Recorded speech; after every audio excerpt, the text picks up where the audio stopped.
ಉಡುಪಿ ಜಿಲ್ಲೆಯಲ್ಲಿ ಅತಿ ಹೆಚ್ಚಿನ ಸಂಖ್ಯೆಯಲ್ಲಿ ರಕ್ತದಾನ ಮಾಡುವುದರಿಂದ ರಕ್ತದಾನಿಗಳ ಜಿಲ್ಲೆಯಾಗಿ ಮೂಡಿಬಂದಿದೆ. ಈ ಮೂಲಕ ಇಲ್ಲಿನ ರಕ್ತದಾನಿಗಳು ಬೇರೆಯವರಿಗೆ ಪ್ರೇರಣೆಯಾಗಿದ್ದಾರೆ ಎಂದು ಉಡುಪಿ ಜಿಲ್ಲಾ ಆರೋಗ್ಯ ಮತ್ತು ಕುಟುಂಬ ಕಲ್ಯಾಣಾಧಿಕಾರಿ ಡಾಕ್ಟರ್ ನಾಗಭೂಷಣ್ ಉಡುಪ ಹೇಳಿದ್ದಾರೆ. ಮಲಬಾರ್ ಗೋಲ್ಡನ್ ಡೈಮಂಡ್ಸ್ ಉಡುಪಿ ಇದರ 10ನೇ ವಾರ್ಷಿಕೋತ್ಸವದ ಪ್ರಯುಕ್ತ ಉಡುಪಿ ಜಿಲ್ಲಾಸ್ಪತ್ರೆಯ ಸಹಯೋಗದೊಂದಿಗೆ ರವಿವಾರ ಮಲಬಾರ್ ಗೋಲ್ಡ್ ಉಡುಪಿ ಶಾಖೆಯಲ್ಲಿ ಹಮ್ಮಿಕೊಳ್ಳಲಾದ ರಕ್ತದಾನ ಶಿಬಿರ ಹಾಗೂ ರಕ್ತದಾನಿಗಳಿಗೆ ಸನ್ಮಾನ ಕಾರ್ಯಕ್ರಮದಲ್ಲಿ ಭಾಗವಹಿಸಿ ಅವರು ಮಾತನಾಡ್ತಾ ಇದ್ದರು. ಹೆರಿಗೆ ಸಂದರ್ಭದಲ್ಲಿ ಹೆಚ್ಚಿನ ರಕ್ತದ ಅಗತ್ಯ ಇರುವುದರಿಂದ ಗರ್ಭಿಣಿಯರ ಭಯವನ್ನು ದೂರ ಮಾಡುವ ಕಾರ್ಯ ರಕ್ತದಾನಿಗಳು ಮಾಡುತ್ತಿದ್ದಾರೆ.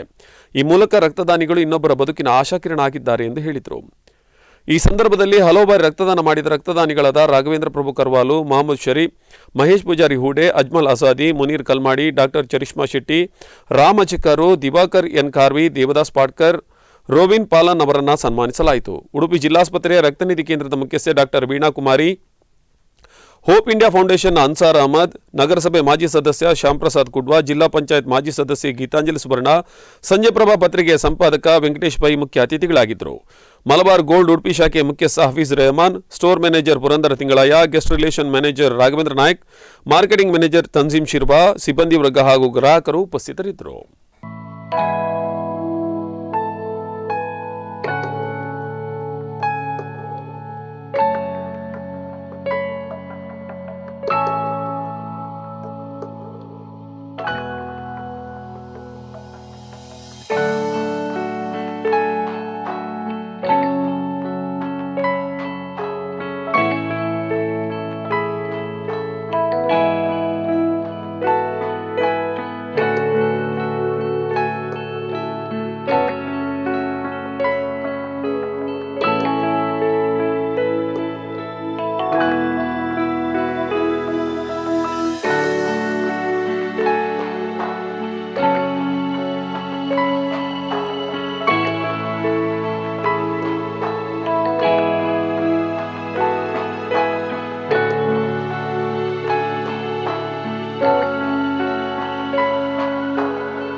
ಕೃತಜ್ಞತೆಯನ್ನು ಸಲ್ಲಿಸ್ತಾ ಇದ್ದೇನೆ. ಯಾಕಂದರೆ ರಕ್ತದಾನ ಅಂತ ಹೇಳುವಂಥದ್ದು ಶ್ರೇಷ್ಠ ದಾನ ಅಂತ ಹೇಳಿದರೆ, ಆದರೆ ರಕ್ತದಾನ ಮಾಡುವಂಥ ಒಂದು ಪ್ರೇರಣೆಯನ್ನು ಪಡೆಯುವಂಥದ್ದು ಬಹುಶಃ ಪೂರ್ವಜನ್ಮದ ಸುಕೃತ ಅಂತ ನಾನು ಕರಿತೇನೆ. ಬಹುಶಃ ಇಲ್ಲಿ ತುಂಬ ಜನ ರಕ್ತದಾನಿಗಳಿಗೆ ಇವತ್ತು ಕೂಡ ಸನ್ಮಾನ ಮಾಡಲಿದ್ದಾರೆ. ರಕ್ತದಾನಿಗಳಂತ ಹೇಳಿದರೆ ಎರಡು ರೀತಿಯಲ್ಲಿ ಅವರು ಜೀವನ ಕೊಡೋದು. ಒಂದು, ಜೀವನ್ಮರಣ ಹೋರಾಟ ಮಾಡುವಂಥ ಒಂದು ಪೇಷಂಟಿಗೆ, ರಕ್ತದ ಅಗತ್ಯ ಇರುವಂಥ ಪೇಷಂಟ್ ಇರ್ಬೋದು, ಅಥವಾ ಸಂಕಟವನ್ನು ತಡೆಗೊಳ್ಳಿಕ್ಕಾಗಿರುವಂಥ ಒಂದು ಫ್ಯಾಮಿಲಿಗೆ ಏನಿದೆ ಅವರಿಗೆ ಹೊಸ ಬದುಕಿನ ಒಂದು ಆಶಾಕಿರಣ ಆಗಿರ್ತಾರೆ ರಕ್ತದಾನ. ರಕ್ತದಾನಕ್ಕೆ ಬ್ಲಡ್ ಬ್ಯಾಂಕಲ್ಲಿ ರಕ್ತ ಇದ್ದಿದ್ದು ಸಹ ದಾನಿಗಳಿದ್ದಾರೆ. ಇದೊಂದು ಉಡುಪಿ ಅಂತ ಹೇಳುವಂಥದ್ದು ದಾನಿಗಳ ಊರು, ಅದರಲ್ಲೂ ರಕ್ತದಾನಿಗಳ ಊರಂತ 10 ದಿನಗಳಲ್ಲಿ 10 ವಿಭಿನ್ನ ರೀತಿಯ ಕಾರ್ಯಕ್ರಮವನ್ನು ಅವರು ಆಯೋಜನೆ ಮಾಡಬೇಕಂತಾರೆ. ನಿನ್ನೆ ದಿನ ಅವರು ಆರೋಗ್ಯ ತಪಾಸಣಾ ಶಿಬಿರವನ್ನು ಮಾಡಿದ್ದಾರೆ. ಇವತ್ತಿನ ದಿನ ರಕ್ತದಾನಗಳ ಶಿಬಿರ ಮತ್ತು ರಕ್ತದಾನಿಗಳನ್ನು ಗೌರವಿಸುವಂಥ ಕೆಲಸ ನಿಜವಾಗಿ ಒಂದು ಒಳ್ಳೆಯ ಕಾರ್ಯಕ್ರಮ ಮಾಡಿ ಅಂತ ಹೇಳ್ತಾ, ಇವತ್ತು ರಕ್ತದಾನಿಗಳನ್ನು ಹೇಳಿದರೆ ಇವತ್ತು ರಕ್ತಕ್ಕೆ ಬೇರೆ ಪರ್ಯಾಯವಾದ ವಸ್ತು ಇನ್ನೊಂದಿಲ್ಲ. ಯಾವುದನ್ನು ನಾವು ಸೃಷ್ಟಿ ಮಾಡ್ಬೋದು, ಆದರೆ ರಕ್ತವನ್ನು ಸೃಷ್ಟಿ ಮಾಡಲಿಕ್ಕೆ ಆಗೋದಿಲ್ಲ. ಹಾಗಾಗಿ ರಕ್ತವನ್ನು ಇನ್ನೊಬ್ಬರು ವ್ಯಕ್ತಿ ಕೊಟ್ಟ ನಂತರವೇ ಅದನ್ನು ತಗೊಳ್ಬೇಕಾಗ್ತದೆ. ಹಾಗಾಗಿ ಇವತ್ತು ಉಡುಪಿ ಜಿಲ್ಲೆ ಎಂಬುದು ಇವತ್ತು ರಕ್ತದಾನಿಗಳ ಜಿಲ್ಲೆ. ಇಡೀ ರಾಜ್ಯದಲ್ಲಿ ಅಥವಾ ರಾಷ್ಟ್ರ ಮಟ್ಟದಲ್ಲಿ ಇವತ್ತು ಉಡುಪಿ ಜಿಲ್ಲೆ ರಕ್ತದಾನಿಗಳ ಜಿಲ್ಲೆ ಅಂತ ಗುರುತಿಸಲ್ಪಟ್ಟಿದೆ. ಹಾಗಾಗಿ ಇದೆಲ್ಲವೂ ಖುಷಿ ಆಗುತ್ತೆ. ಹಾಗಾಗಿ ಇವರು ಹೇಳಿದ ಹಾಗೆ ಇವತ್ತು ರಕ್ತದಾನ ಒಂದು ಕನಿಷ್ಠ 3 ರಿಂದ 4 ಸತಿ ವರ್ಷಕ್ಕೆ ಮಾಡ್ಬೋದು. ಆದರೆ ನಾವು ಒಂದು ಸಲ ಮಾಡಿದ ನಂತರ ಮತ್ತೊಂದು ಸಲ ನಾವು ಏನು ರಕ್ತದಾನ ಮಾಡಬೇಕು ಅಂತ ನಮಗೆ ಅನಿಸ್ತದೆ. ಉದಾಹರಣೆಗೆ ನನ್ನ ಮಿಸಸ್ ಇವತ್ತು ಬಂದಿದ್ದಾರೆ, ಲಾಸ್ಟ್ ಟೈಮ್ ರಕ್ತದಾನ ಮಾಡಿದ್ರು. ಇವತ್ತು ಅವರೇ ಹೇಳಿದ್ರು ನಾನು ಇವತ್ತು ರಕ್ತದಾನ ಮಾಡ್ತೇನೆ ಅಂದರೆ ಅವ್ರಿಗೆ ಮತ್ತೊಮ್ಮೆ ಅವ್ರಿಗೆ ಏನಾಗ್ತದೆ ಅಂದರೆ ಹುಮ್ಮಸ್ತಾರೆ ನಾನು ಮಾಡಬೇಕು ಅಂತ. ಯಾಕಂದರೆ ಒಬ್ಬ ರಕ್ತದಾನ ಮಾಡಿದ್ರಿಂದ 4 ಜನರ ಜೀವವನ್ನು ಉಳಿಸುವ ದೊಡ್ಡ ಒಂದು ಫೋನ್ ಮಾಡಿದ್ದು ರಕ್ತ ಬೇಕು ಅಂತ ಕೇಳ್ತಾರೆ. ಅವ್ರು ಕೇಳುವವರು ಹಾಸ್ಪಿಟ್ಲಿಂದ ಫೋನ್ ಮಾಡ್ತಾರೆ, KMC ಇರ್ಬೋದು, ಯಾವ ಬೇರೆ ಬೇರೆ ಹಾಸ್ಪಿಟ್ಲಿಂದ. ಅವರೊಟ್ಟಿಗೆ 4-5 ಜನ ಇರ್ತಾರೆ, ಹೆಲ್ದಿ ಇರ್ತಾರೆ, ಅವ್ರು ಕೊಡೋದಿಲ್ಲ. ನನಗೆ ಅತ್ಯಂತ ಬೇಜಾರಾಗುವಂಥ ವಿಷಯ ಅದು. ನಾನು ಹೆಚ್ಚಿನವರಿಗೆ ಅರಿವು ಮೂಡಿಸ್ತಿದ್ದೇನೆ, ನೀವು ಸಹ ಕೊಡ್ಬೋದಲ್ಲ ಅಂದ್ಕೊಂಡು. ಯಾಕಂದರೆ ರಕ್ತ ಮ್ಯಾನುಫ್ಯಾಕ್ಚರಿಂಗ್ ಮಾಡಲಿಕ್ಕೆ ಆಗೋದಿಲ್ಲ. ಈಗ ನಮ್ಮ ಜವಾಬ್ದಾರಿ ಇಲ್ಲ, ರಕ್ತ ತಗೊಂಡ್ಮೇಲೆ ಅಲ್ಲಿ ನಾವು ರಿಪ್ಲೇಸ್ ಮಾಡಿ ಕೊಡಬೇಕು. ಆ ಅರಿವು ನಾನು ಎಲ್ಲರಲ್ಲಿ ಮೂಡಿಸ್ತಿದ್ದೇನೆ. ಮತ್ತು ನನ್ನ ಜೊತೆಗೆ ನನ್ನ ಫ್ಯಾಮಿಲಿ ಅವರು ಸಹ ರಕ್ತ ಕೊಡ್ತಿದ್ದಾರೆ. ನನ್ನ ಹೆಂಡತಿ, ತಂಗಿ, ತಮ್ಮ, ಮಗಳು, ಮಗ ಎಲ್ಲರೂ ಕೊಡ್ತಿದ್ದಾರೆ. ಅಂದರೆ ಈ ನೆಟ್ವರ್ಕಿಂಗ್ ಅನ್ನು ಬೇರೆ ಯಾವ ರೀತಿ ನಾವು ಉಪಯೋಗಿಸ್ತೇವೆ ಅದೇ ರೀತಿ ಇದರಲ್ಲಿ ನಾವು ಉಪಯೋಗಿಸಬೇಕು ಅನ್ನೋ ಒಂದು ಭಾವನೆ. ನಾನು ಇದುವರೆಗೆ 66 ಬಾರಿ ರಕ್ತದಾನ ಮಾಡಿದ್ದೇನೆ. ಮತ್ತೆ ಇನ್ನೊಂದು ವಿಷಯ, ಇಂಥ ಒಳ್ಳೆ ಕೆಲಸ ಯಾರೇ ಮಾಡಲಿ, ಯಾವ ಪಕ್ಷದವ್ರು ಮಾಡಲಿ, ಯಾವ ಜಾತಿಯವರು, ನಾವು ಕೊಡುವವರು ನಾವು ಯಾರೂ ಅಲ್ಲ, ತೆಗೊಳ್ಳುವವರು ನೀವು ಯಾವರಲ್ಲ. ನಮ್ಮನ್ನು ದೇವರು ಇದಕ್ಕಾಗಿ ಸೃಷ್ಟಿ ಮಾಡಿದ್ದಾನೆ ಅಂತ ಎಣಿಸ್ತಾರೆ. ನಾನು ಹುಟ್ಟುವಾಗಲೇ ನಾನು ಬಿ ಪಾಸಿಟಿವ್ ಮಾಡಿದ್ದೇನೆ. ನಾನು ಅಲ್ಲಿಂದಲೇ ಪಾಸಿಟಿವ್ ಆಗಿದ್ದೇನೆ. ನನ್ನ ಬ್ಲಡ್ ಗ್ರೂಪ್ ಬಿ ಪಾಸಿಟಿವ್. 77 ಬಾರಿ ರಕ್ತದಾನವನ್ನು ಮಾಡಿದ್ದೇನೆ. ರಕ್ತದಾನವನ್ನು ಮಾಡುವಾಗ ಸಿಗುವಂಥ ಸಂತೋಷ, ಒಬ್ಬ ರಕ್ತ ಕೊಡೋದ್ರಿಂದ 3 ಪ್ರಾಣವನ್ನು ಉಳಿಸ್ಬೋದು. ನಾವು ಜೀವನದಲ್ಲಿ ಏನೂ ಮಾಡೋದಿಲ್ಲ, ಹಲವಾರು ತಪ್ಪುಗಳನ್ನು ಮಾಡ್ತಾ ಇರ್ತೇವೆ, ಹಲವಾರು ಕಷ್ಟ ಕಾರ್ಪಣ್ಯಗಳು ಬರ್ತದೆ. ನಾನು 3 ಬಾರಿ ಆಕ್ಸಿಡೆಂಟಲ್ಲಿ ಬಚಾವಾಗಿದ್ದೇನೆ. ನನಗೆ ಹೆಲ್ಮೆಟ್ ಹಾಕುವ ಅಭ್ಯಾಸ ಇಲ್ಲ. ಸೊ ಇವತ್ತು ಮಲ್ಬಾರ್ ಗೋಲ್ಡನ್ ಡೈಮಂಡ್ಸ್ ಉಡುಪಿ ಶಾಖೆಯ 10ನೇ ಹುಟ್ಟಿದ ಹಬ್ಬ. ಸಿಬ್ಬಂದಿ ವರ್ಗದವರಿಗೂ ಮಲ್ಬಾರ್ ಗೋಲ್ಡನ್ ಡೈಮಂಡ್ಸ್ನ ಮುಖ್ಯ ಶಾಖೆಗೂ ಅಭಿನಂದನೆಯನ್ನು ಸಲ್ಲಿಸುತ್ತಾ, ರಕ್ತದಾನ ಮಾಡೋದ್ರಿಂದ ನಾವು 4 ಜನರ ಜೀವವನ್ನು ಉಳಿಸ್ಬೋದು. ರಕ್ತದಲ್ಲಿ WBC white blood cells, RBC red blood cells, plasma, platelet. ನಾವು ರಕ್ತವನ್ನು 1 ಯೂನಿಟ್, ನಮ್ಮ ದೇಹದಲ್ಲಿ 10 ಯೂನಿಟ್ ರಕ್ತ ಇರ್ತದೆ. 1 ಯೂನಿಟನ್ನು ಡೊನೇಷನಲ್ಲಿ ತಗೊಳ್ತಾರೆ. ತಗೊಂಡ ಕೂಡಲೇ ಇನಿಷಿಯಲಿ ಸೆಗ್ರಿಗೇಟ್ ಮಾಡುವಂಥದ್ದು, ಬೇರ್ಪಡಿಸುವಂಥದ್ದು ಬಿಳಿ ರಕ್ತ ಕಣವನ್ನು. ಯಾಕಂತ ಹೇಳಿದ್ರೆ ಸ್ವಲ್ಪ ಇನ್ಫೆಕ್ಷನ್ನು ಏನಾದರೂ ಸ್ಟೋರ್ಡ್ ಬ್ಲಡ್ಡಲ್ಲಿ ಮಾಡಬಹುದು ಅನ್ನೋದಕ್ಕೆ ಅದನ್ನು ಸೆಗ್ರಿಗೇಟ್ ಮಾಡಿ, ಮುಂದೆ ಉಳಿದ ರಕ್ತವನ್ನು ಸೆಂಟ್ರಿಫ್ಯೂಜ್ ಅಂತ ಹೇಳಿದ್ರೆ ಒಂದು ಮಷೀನಿನ ಮಧ್ಯದಲ್ಲಿ ಹಾಕಿ 3 ಪದರವಾಗಿ ಅದು ತನ್ನಿಂತಾನೇ ಡಿವೈಡ್ ಆಗ್ತಾ ಹೋಗ್ತದೆ.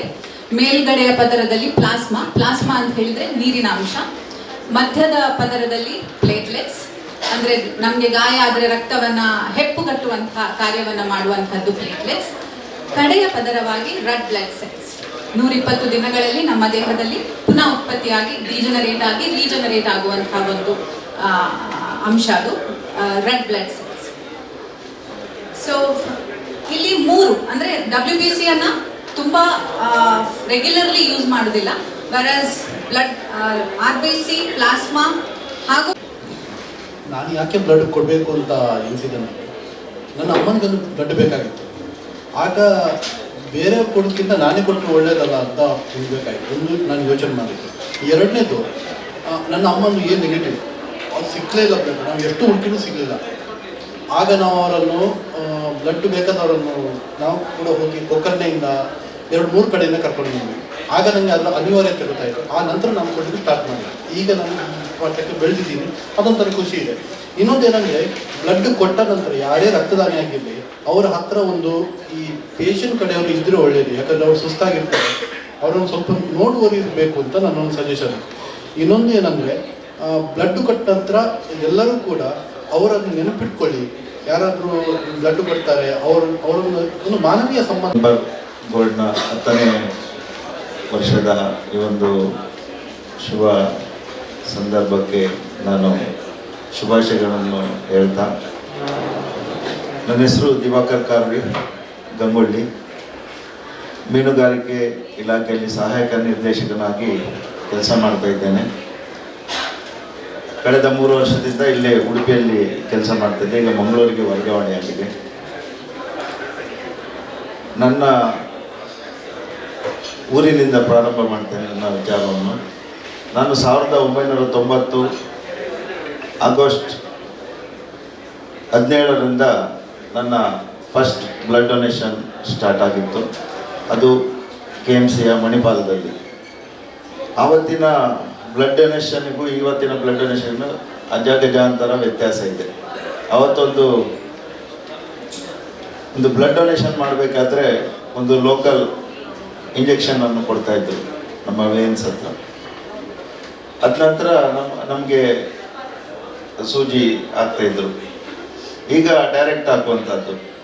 ಅದೇ ವ್ಯತ್ಯಾಸ, ಆವಾಗಿಂದ ಇವಾಗಕ್ಕೆ ವ್ಯತ್ಯಾಸ.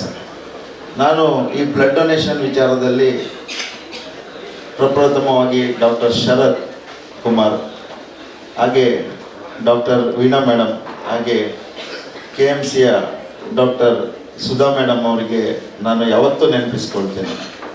ಯಾಕಂತ ಹೇಳಿದರೆ ನನಗೆ ಪ್ರೇರಕರವರೆಲ್ಲ. ಈ ಜರ್ನಿ ಸ್ಟಾರ್ಟ್ ಆಗಿದ್ದರಿಂದ ನನಗೆ ಎನ್ನ ಕೆಲವು ಜೋಕುಲು ಪೊಣ್ಣಲು ಮೂಜಿ ತಿಂಗಳು ಪೋದು ನೆತ್ತಿರ್ ಕೊರ್ದು ಬರ್ಪೇರು. ಇತ್ತೆ ಏನು ಬನ್ನಗಲ ಕೇಂಡೆ ಕೆಲವೇಡ ಅಣ್ಣಕಲ್ ನಾನು ಕೊಡ್ತಾ ಇದ್ದೇನೆ. ವೀಣಾ ಮೇಡಮ್ ಏಪ ಬೋರ್ಡ್ ಬಂದ್ಪೇರು ಅಪ್ಪಾಗ ಅಕ್ಕಲ್ಬೋದು ಕೊರ್ದು ಬರ್ಪೇರು. ಒಂದು ಟೈಮ್ ಯಾನೆಲ್ಲ ನೆತ್ತಿರ್ಕೊಳ್ಳೋದೇ ಬರ್ತಿದ್ದೆ. ಏನೆಲ್ಲ ಯುವಕರಣೆ ಪನ್ನಲೆಕ್ಕ ಯಾನ್ ಕಾಲೇಜ್ದ ಲೈಫ್ ಡೇ 1989-90 ಡೇ ನೆತ್ತೇರು ಕೊರ ಸ್ಟಾರ್ಟ್ ಮಾಡಿದೆ. ಅವಳ KMCದೇ ಶುರು ಕೊಡ್ತೀನಿ. ಕುಡ್ಲಾಡ ನಮ್ಮ ಇಲ್ಲಿ ಕುಡ್ಲಾಡ ಮೂಲ ಬರ್ತದ ಶುರುತ ಒಂಜಿ ನೆತ್ತೇರು ಕೊಡ್ತೀನಿ. ಎನ್ನ ಒಂಜಿ ಕ್ಲಾಸ್ಮೇಟ್ ಆಡ ಹುಷಾರಿದ್ದಿದ್ದೆ ಆಯಾಗ ಅವಳ ಪ್ರೆಷರ್ಸ್ ಬಾರಿ ಓ ನೆಗೆಟಿವ್ ಏರೆಲ್ಲ ಬೋರ್ಡ್ ಹಣ ಮಾತ್ರ ಮಕ್ಕಳು ನೆತ್ತೋದಿತ್ತೇರು. ಶರತ್ ಡಾಕ್ಟರ್ ಅದಪ್ಪು ನಮ್ಮ ವೀಣಾಂಕ ಅವಳದಪ್ಪು ಅವಾಗ ಏರೆಲ್ಲ ಬೋರ್ಡ್ ಬಂದಣ ನಾನು ನೆತ್ತಿರ್ಕೊಡ್ರೆ ನೆತ್ತೊಂದಿತ್ತೇರು ಬಂದಳೆ. ಎಂಕ ಮಲ್ಬಾರ್ದಕ್ಕಲ್ಲ ಭಾರಿ ಖುಷಿ. ಅವ್ರ ಆಫೀಸ್ ಎದುರಿಗೆ ಬರ್ಬಿಟ್ಟಿರು ಪಿಕ್ಚರ್ ಕಾರಿದ್ದೇರು. ತನ್ಜೀಮ್ ಅದಪ್ಪು ಆಫೀಸ್ ಅದಪ್ಪು ರಾಗಣ್ಣ ಅದಪ್ಪು ಅಕಲ್ಲ ಕೆಲಸನ ನಮಗೆ ಗುರ್ತಿಸಿದ. ಸುಮಾರು ಒಂದು 10-15 ಸಲ ರಕ್ತದಾನ ಮಾಡಿದ್ದೇನೆ. ಆದರೆ ನಮಗೆ ಸ್ಫೂರ್ತಿ ಅಂತ ಮೇಡಮ್ ಹೇಳಿದ್ರೆ ಹಾಗೆ ಒಂದು ಮಂಗ ಇನ್ನೊಂದು ಅರ್ಧ. ಅದೇ ರೀತಿ ನನ್ನ ಫ್ರೆಂಡ್ಸ್ಗಳು ಕೊಡ್ತದ್ದು ನಾನು ಕೊಡ್ತಾ ಇದ್ದೆ. ಅದೇ ರೀತಿ ಕೊಡ್ತಾ ಒಂದು ನಂತರ ಅದೇ ಒಂದು ಸ್ಫೂರ್ತಿ ಆಯಿತು.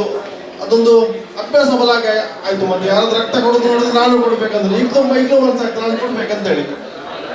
ನಂತರ ಪೇಜಾವರ ಸ್ವಾಮೀಜಿಗಳ ಆಪ್ತರಾಗಿದ್ದ ಸಮಯದಲ್ಲಿ ಅವರ ಹೆಸರಿನಲ್ಲಿ ಪೇಜಾವರ ಬ್ಲಡ್ ಡೊನೇಟಿಂಗ್ ಟೀಮ್ ಅಂತೇಳಿ ಒಂದು ಕಟ್ಟಿಕೊಂಡು ಸುಮಾರು ಒಂದು 8-10 ಸಲ ಬ್ಲಡ್ ಡೊನೇಟಿಂಗ್ ಕ್ಯಾಂಪ್ಗಳನ್ನು ಮಾಡಿದ್ದೇನೆ. ನನ್ನ ಪ್ರಕಾರ ಗೀತಾಂಜಲಿ ಮೇಡಮ್ ಹೇಳಿದರು, ದಾನಗಳಲ್ಲಿ 3 ದಾನ ಬಹಳ ಶ್ರೇಷ್ಠವಾದ್ದು ನನ್ನ ಪ್ರಕಾರ. ನಾನು ಆ ಸಮಯದಲ್ಲಿ ಈ ಭಾಗದ ನಗರಸಭಾ ಸದಸ್ಯನಾಗಿದ್ದೆ. ಒಂದು ಬಾರಿ ಇವರ ಹಳೆ ಕಟ್ಟಡದಲ್ಲಿ ಇವರ ಅಂಗಡಿ ಓಪನ್ ಆಗಿದೆ. ನಾನಲ್ಲಿ ಕಾಂಕ್ರೀಟ್ ಇಟ್ಟಿದ್ದೇನೆ ರಸ್ತೆಗೆ. ಅಭಿತ್ ನನ್ನ ಹತ್ರ ಹೇಳಿದರು, ಸರ್ ನೀವು ಎಷ್ಟು ದಿವಸ ಈ ಕಾಂಕ್ರೀಟ್ ನಮಗೆ ವ್ಯಾಪಾರಕ್ಕೆ ತೊಂದರೆ ಆಗ್ತದೆ, ನನಗೆ ಸಹ ಬೇಸರ ಉಂಟು ಅಭಿತ್, ಆದರೆ ಈ ಫಂಡ್ ವಾಪಸ್ ಹೋಗ್ತದೆ. ದಿವಸಕ್ಕೆ 150-200 ಬಸ್ಸುಗಳಲ್ಲಿ ಮುಂಜೆ ಪೆಟ್ರೋಲ್ ಪಂಪಿಗೆ ಪೆಟ್ರೋಲ್ ಹಾಕಿ ಡೀಸೆಲ್ ಹಾಕಲಿಕ್ಕೆ ಬರ್ತವೆ. ರಸ್ತೆ ಪುಡಿ ಆಗಿದೆ, ರಸ್ತೆ ನಿಲ್ಲುವುದಿಲ್ಲ, ಡಾಮರ್ ಆಗಿದೆ. ಅದಕ್ಕೋಸ್ಕರ ಕಾಂಕ್ರೀಟ್ ಇಟ್ಟಿದೆ. ಜೀವನವನ್ನು ಸುಧಾರಣೆ ಮಾಡಿಕೊಂಡು Congratulations, Malabar Gold and Diamonds, 10ನೇ ವರ್ಷದ ವಾರ್ಷಿಕೋತ್ಸವ ಸಲುವಾಗಿ. I remember Malabar Golds and Diamonds, I remember through Raghavendra sir, and right now Tasneem and the whole working staff, the members of this institution. First, Nandan contact ಮಾಡಿದಾಗ actually they asked for a voluntary blood donation camp. The Nantra, they had another request to organize a health checkup camp. Probably it was done yesterday and it was a great success. So today we are doing this voluntary blood donation camp that also will be a great success, I believe. It could be a stepping stone, like on the trend that we continue ಮಾಡ್ತಾ ಇರಿ. It is not only about the health checkup or the voluntary blood donation which ನೀವು ಇವತ್ತು ಮಾಡ್ತಾ ಇರೋದು. I remember there are many ರಕ್ತದಾನದ ಬಗ್ಗೆ, ರಕ್ತದಾನ ಏಕೆ ಮಾಡಬೇಕು, ಹೇಗೆ ಮಾಡಬೇಕು ಅನ್ನೋದ್ರ ಬಗ್ಗೆ ಎಲ್ಲ ತಿಳಿಸಿಕೊಟ್ಟಿದ್ದಾರೆ. ನನಗೇನು ಉಳಿಸಿಲ್ಲ ಯಾರನ್ನು. ಆದರೆ ರಕ್ತದಾನ ಮಾಡೋದು ತುಂಬ ಶ್ರೇಷ್ಠ ದಾನ. 3 ಜನ 4 ಜನರನ್ನ ಬದುಕಿಸುವಂಥದ್ದು ಅಂತ ಡಾಕ್ಟರ್ ಹೇಳಿದ್ದಾರೆ. ಹಾಗೆಯೇ ನಾನು 12 ಸಲ ರಕ್ತದಾನವನ್ನು ಮಾಡಿದ್ದೀನಿ. ಇವತ್ತು ಇಲ್ಲಿ ರಕ್ತದಾನ ಮಾಡಬೇಕು ಅಂತ ಬಂದಿದ್ದೀನಿ. ನಿನ್ನೆ ಆಫೀಸ್ ಅವ್ರು ಫೋನ್ ಮಾಡಿದಾಗ ನಾನು ಮಂತ್ರಾಲಯದಲ್ಲಿದ್ದೆ, ಬರ್ತೀರಾ ಅಂತ ಕೇಳಿದ್ರು. ಆಯಿತು ಅಂತ ಒಪ್ಕೊಂಡು ರಕ್ತದಾನವನ್ನಾದರೂ ಮಾಡ್ಬೋದು ಅಂತ ಬಂದಾಗ ನನ್ನನ್ನು ಸ್ಟೇಜ್ ಮೇಲೆ ಕೊಡೋಕ್ಕಾಗಲಿಲ್ಲ. ಮಲ್ಬಾರ್ ಗೋಲ್ಡ್ ಅವರು ಮೊದಲಿಗೆ ಮಲ್ಬಾರ್ ಗೋಲ್ಡಿನ ಎಲ್ಲ ಸಿಬ್ಬಂದಿಗಳಿಗೆ, ಆಡಳಿತ ವರ್ಗದವರಿಗೆ 10ನೇ ವರ್ಷದ ಆರ್ಥಿಕ ಶುಭಾಶಯಗಳನ್ನು ಕೋರ್ತಾ ಇದ್ದೇನೆ. ಹಾಗೆಯೇ ಇಂದು ಇಲ್ಲಿ ಸನ್ಮಾನಿತರಾದ ಎಲ್ಲರಿಗೂ ಕೂಡ ಅಭಿನಂದನೆಗಳು. ಮಲ್ಬಾರ್ ಗೋಲ್ಡ್ ಅವರು ಅನ್ನ, ಆರೋಗ್ಯ, ಶಿಕ್ಷಣ, ಭಾಷೆ ಎಲ್ಲದಕ್ಕೂ ಕೂಡ ಒತ್ತುವನ್ನು ಕೊಡ್ತಾ ಇದ್ದಾರೆ, ಆದ್ಯತೆಯನ್ನು ಕೊಡ್ತಾ ಇದ್ದಾರೆ. ಹಾಗಾಗಿ ಇವರ ಕಾರ್ಯ ತುಂಬ ಶ್ಲಾಘನೀಯ.